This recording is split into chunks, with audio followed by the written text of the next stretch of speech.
Hello friend, नमस्ते, प्रणाम। मैं अपने यूट्यूब चैनल पे आप सभी दर्शकों का स्वागत करती हूँ और मैं जा रही हूँ एक मस्त धार तोड़ते समय का गीत गाने। आप लोग को ज़रूर पसंद आएगा। मेरे वीडियो को लाइक सब्सक्राइब करना। दोस्त, राधे राधे, जय माता जी।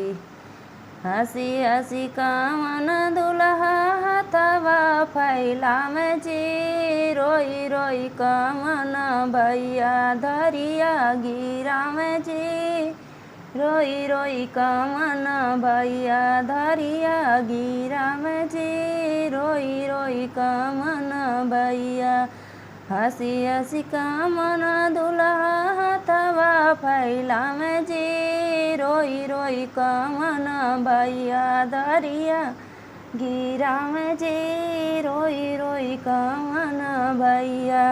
आजू की रतिया साले बहिना तोहार जी, होत सबेरे साले डोलिया फनैबे जी, होत सबेरे साले डोलिया फनैबे जी, होत सबेरे साले। तोड़ी देबे